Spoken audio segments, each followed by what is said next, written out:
Hello students, अब बेटा करवाते हैं हमें मैटर का केमिकल क्लासिफिकेशन। दो क्या है कि केमिकली जो मैटर होता है ना वो दो स्टेट में मिलता है हमें, एक प्योर और एक मिक्सर। ठीक है, प्योर नाम से पता चल रहा है कि प्योर मतलब बिल्कुल शुद्ध, जिसमें किसी चीज की मिलावट ना हो, जिसमें सिर्फ और सिर्फ एक ही तरीके के पार्टिकल। ठीक है, इसकी डेफिनेशन भी यही होती है, which contain only one type of a particle, जिसके अंदर सिर्फ और सिर्फ एक ही तरीके के पार्टिकल होते हैं, तो क्या बोलते हैं? प्योर। और जब हम एक से ज्यादा पार्टिकल्स को मिक्स कर देते हैं तो उसे क्या बोलते हैं? हमें मिक्सर। आगे और सुनने, प्योर जो होता है वो दो टाइप का होता है फर्दर, एक एलिमेंट और एक कंपाउंड। देखो एलिमेंट क्या होता है, मैं एक एग्जांपल देता हूं आपको। आपने 10th क्लास में स्टडी किया होगा कि हमें 118 एलिमेंट के बारे में पता चल गया आज तक, है ना? इनमें से कोई भी एलिमेंट उठा लो, मान लो आपने आयरन उठा लिया। अब इस आयरन को अगर आप तोड़ते हो तो ये किसमें टूटेगा? आयरन और आयरन में टूटेगा। ये तो है नहीं कि लोहे को तोड़ने पर एक चीज सोने की बन जाती है, टूटे तो आयरन में की। चाहे इसको आप पाउडर के रूप में चेंज कर दो, तोड़ तोड़ के बिल्कुल कितना भी तोड़ दो, इसके पार्टिकल किसके रहेंगे? आयरन के रहेंगे। मतलब सारे पार्टिकल अगर लोहे के हैं तो सभी का शेप, साइज, मास सब कुछ क्या होगा? सेम होगा। इसका मतलब ये है कि एलिमेंट वो होता है जिसके अंदर सिर्फ और सिर्फ एक ही टाइप के एटम होते हैं। तो जहां पर तुमने पार्टिकल नाम लिखा था ना, वहां पर क्या लिख दोगे? Atom. The substance which contain only one type of a atom। अब कंपाउंड उठाओ, कंपाउंड में आप चाहे पानी उठाओ, ये घर वाला पानी नहीं उठाना, क्योंकि घर में जो हम पानी यूज करते हैं वो प्योर वाटर यूज नहीं करते, हम मिनरल वाटर यूज करते हैं। ठीक है, आप प्योर वाटर उठाओ तो प्योर वाटर में क्या होगा? सिर्फ और सिर्फ H2O के मॉलिक्यूल होंगे, है ना? या फिर आप कार्बन डाइऑक्साइड उठाओ या कोई भी चीज उठाओ, उसके अंदर क्या होंगे? सिर्फ और सिर्फ एक ही टाइप के मॉलिक्यूल होंगे। तो जिसके अंदर एक ही टाइप के मॉलिक्यूल होते हैं, पार्टिकल की जहां मॉलिक्यूल लिख दिया तो उसको क्या बोल देंगे? हमें कंपाउंड। याद समझाया? अब जो एलिमेंट होता है वो फर्दर तीन टाइप का होता है। कौन सा? मेटल, नॉन मेटल और एक है मेटलॉइड। ठीक है, अब देखो मेटल क्या होती है। आपने डेफिनेशन जो 10th तक याद की है कि the element which conduct heat and electricity are called metal. मैंने क्या कहा? पहले मेटल को देखने लग जाओ। आपने सोने को देखा, चांदी को देखा, तो आपने क्या देखा कि जी सोने में तो चमक है, तो लिख दो ना कि the element which having shining surface are called metal. जी हम मेटल को पीट के चादर के रूप में कन्वर्ट कर सकते हैं। बोल दो the element which shows a malleable property are called metal. कहने का मतलब ये है कि जो आपको दिखाई दे रहा है ना उसको डेफिनेशन बना लो। नॉन मेटल क्या होती हैं? which do not conduct heat and electricity। ये तो आपने पढ़ा है, लेकिन आज का क्वेश्चन है कि भाई मेटल में ऐसी क्या चीज है कि वो इलेक्ट्रिसिटी कंडक्ट करती है, नॉन मेटल क्यों नहीं करती? तो आप क्या बताओगे कि कोई भी चीज तभी इलेक्ट्रिसिटी कंडक्ट करती है जब उसके पास क्या हो? Free electron. अगर मैं कहता हूं ना कि जी ए सब्सटेंस इलेक्ट्रिसिटी कंडक्ट करता है, तुम क्या बताओगे? फ्री इलेक्ट्रॉन होंगे।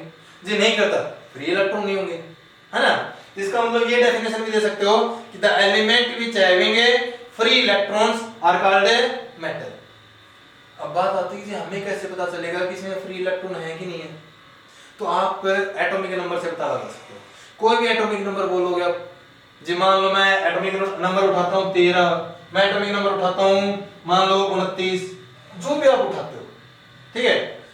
तो अगर मान लो किसी एटॉमिक नंबर 13 है, इसका मतलब क्या हुआ? उसके अंदर 13 प्रोटॉन है और 13 इलेक्ट्रॉन है। तो जब हम इलेक्ट्रॉन को फिलअप करते हैं तो कैसे करते हैं? पहली सेल में 2, दूसरी में 8, तीसरी में कितने बच गए? 2 और 8 10, 3 13। अब सबको पता है कि आउटर मोस्ट सेल में कितने इलेक्ट्रॉन होने चाहिए स्टेबल होने के लिए? 8। तो हर कोई एलिमेंट स्टेबल होने के लिए अपने कितने इलेक्ट्रॉन करना चाहता है? 8 इलेक्ट्रॉन करना चाहता है। तो ये एलिमेंट बताओ क्या करेगा? 3 इलेक्ट्रॉन को लॉस करके 8 इलेक्ट्रॉन करेगा या फिर 5 इलेक्ट्रॉन को गेन करके 8 इलेक्ट्रॉन करेगा? तो ये आप क्या बताओगे, ये 5 तो इसको इलेक्ट्रॉन कोई देने वाला है नहीं, क्या करेगा 3 लॉस करेगा। हम किसी भी चीज को लॉस कब करते हैं, जब हमारे पास ज्यादा हो या फिर फ्री हो। समझ गए होगे कि इसका मतलब ये हुआ कि ये अगर आउटर मोस्ट सेल में 4 से कम इलेक्ट्रॉन हो तो इलेक्ट्रॉन लॉस करेगा। सेम डिटो 29 में भी कहेंगे 2 और 8 10 और 18 28 और 1 29। आउटर मोस्ट में एक आ गया। ये किसका एग्जांपल होता है, कॉपर का। पता भी होगा कि जो हम तार बनाते हैं किसके बनाते हैं, कॉपर के बनाते हैं। क्यों बनाते हैं, क्योंकि इसके अंदर एक फ्री इलेक्ट्रॉन होता है। अब बात आती है नॉन मेटल की, जो इलेक्ट्रिसिटी कंडक्ट ना करे। एग्जांपल के रूप में आप हवा ही ले लो कि हवा में से हमें करंट नहीं लगता। क्यों नहीं लगता, क्योंकि जो हवा होती है वो नॉन मेटल की मिक्सर होती है।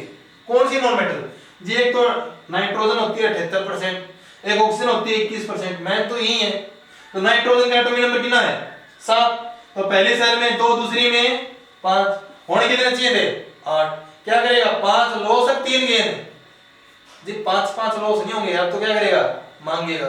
जो पहले से मांग रहा हो किसी को कुछ दे सकता है नहीं ना, इसका मतलब इसके पास कोई फ्री इलेक्ट्रॉन नहीं है, ठीक है, हो जाएगा नॉन मेटल।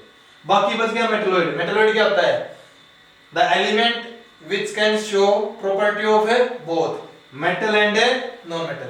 जो मेटल और नॉन मेटल दोनों की प्रॉपर्टी शो कर सकता है उसको क्या बोलते हैं, मेटलॉइड। अब समझ में आ गया होगा इसके आउटर मोस्ट में कितने इलेक्ट्रॉन होने चाहिए 4, मतलब 4 लॉस भी कर सके और 4 गेन भी कर सके। इसीलिए हम सिलिकॉन और जर्मेनियम क्या बोलते हैं, मेटलॉइड बोलते हैं, क्योंकि इनके आउटर मोस्ट में कितने इलेक्ट्रॉन आते हैं 4 आते हैं। लेकिन जी 4 इलेक्ट्रॉन तो कार्बन के भी आते हैं, कार्बन का एटॉमिक नंबर भी तो 6 है, पहली सेल में 2, दूसरी में 4। लेकिन इसको तो हम मेटलॉइड नहीं बल्कि नॉन मेटल बोलते हैं। क्यों, क्योंकि देखो क्या होता है कि इसकी साइज इतनी छोटी है कि ये इलेक्ट्रॉन लॉस करने की तो सोचता ही नहीं। तो जो इलेक्ट्रॉन लॉस ही नहीं करता इसका मतलब क्या होगा, नॉन मेटल होगा। यहां तक समझ आ गया भाई, ठीक है। अब बात आती है कि जी कंपाउंड कितने टाइप का होता है। कंपाउंड होता है हमारे पास भाई 2 टाइप का, एक है ऑर्गेनिक और एक है इनऑर्गेनिक। ऑर्गेनिक और एक इनऑर्गेनिक। तो ऑर्गेनिक कंपाउंड वो होते हैं जो लिविंग थिंग से मिलकर बने, जैसे कोयला, पेट्रोलियम या फिर जो एनिमल से मिलती है मिल्क वगैरह, ये सारे क्या हैं ऑर्गेनिक कंपाउंड है। तो एक पुरानी बात करें ना, एंशिएंट बात करें, तो उन्होंने क्या कर दिया, ये सोच लिया कि भाई ऑर्गेनिक कंपाउंड को तो अब लैब में प्रिपेयर कर ही नहीं सकते, इनको तो भगवान का वरदान मिल रहा है कि ये तो सिर्फ और सिर्फ किससे मिलेंगी, लिविंग थिंग से मिलेंगी, है ना। ये थी पहले की डेफिनेशन। लेकिन एक इसकी एक अभी मॉडर्न डेफिनेशन आ चुकी है। आज टेक्नोलॉजी ने इतनी बढ़ गई है कि हम इनको मिल्क वगैरह को भी लैब के अंदर प्रिपेयर कर सकते हैं ना। लेकिन जितने भी ऑर्गेनिक कंपाउंड होंगे वो किससे मिलकर बने होंगे, कार्बन से, हाइड्रोजन से, या फिर हाइड्रोजन को हटा के या तो नाइट्रोजन मिलेगा या ऑक्सीजन मिलेगा।